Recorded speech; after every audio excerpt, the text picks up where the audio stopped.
Oh yes, from pizza to soup and hors d'oeuvres, we're showing you recipes that prove pears are cooler than apples. Here to take us through it, food educator Wendy. Good morning. Good morning. This is lovely. Now, we're used to having pears just as they are, perhaps as something sweet, but never do we think savory. Oh my goodness. They're sweet and savory. You can do anything with a pear. I've got thousands of recipes. So let us begin with the different types. I'm not as familiar with this red one, so take us through. This one is? That's a Bartlett, and that's a very common pear. People are familiar with that. That's the only pear that's going to change color as it ripens. Okay. Then we move on to a Bosc.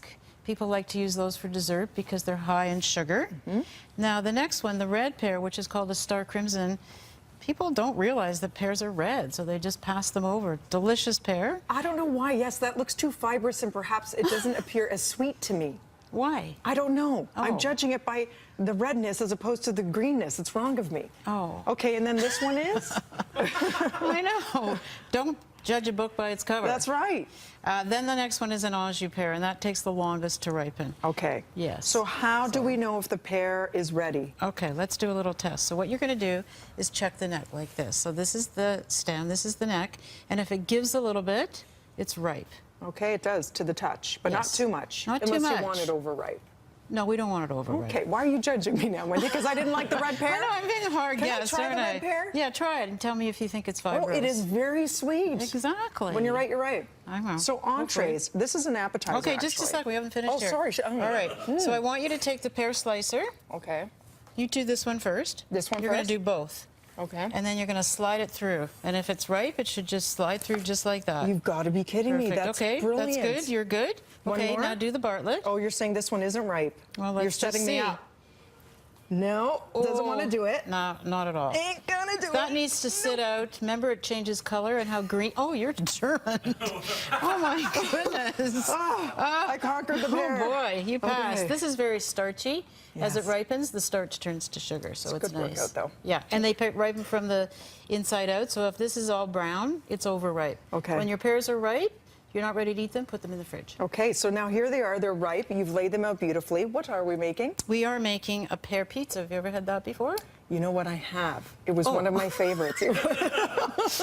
It was a Gorgonzola, walnut, and pear pizza. And at the time, I'm like, why am I wasting a pizza with this sort of topping? Delicious. Delicious, eh? So yours instead has? Okay, so we are going to put on here caramelized onions. Notice there's not going to be any tomato sauce at all. Okay.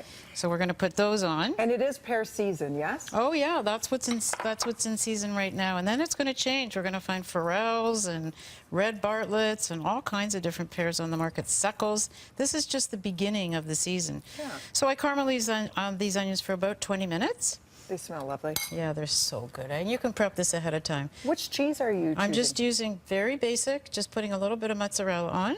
Okay.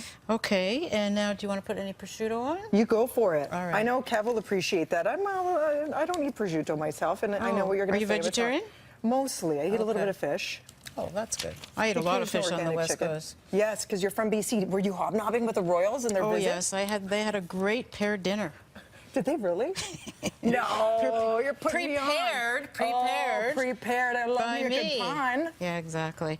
All right, so now it's your turn. Okay, you're going to put And the you're going to leaves. put on the pears. I noticed you made a delicate little circle. You don't have to be so fancy. You don't have to be so fancy. No, no, no. And then I'm going to follow you. Did you with a top it little with parm. anything sweet? No. Well, the pears are very Sorry, sweet. Wendy. The pears are sweet. Yeah, so we don't need more sweetness, right? Were they sweet when you tried them? It was absolutely deliciously sweet. Okay, you're doing and it'll very get well even at more this. sweet. Excellent. Right? Yeah. I'm going to do one of those, Perfect. make sure they get some in the center. Yeah. And then I Done. noticed here, I have to say, I've also had a winter squash and pear soup. It's amazing. It is. That one is? That's a Thai yam pear soup. So no cream. No, just some coconut milk. Okay. Over here you have? This is a brie with a pear compote. So you heat it up and it all oozes. Delish. Great for Thanksgiving, And too. then we've got another little appetizer here.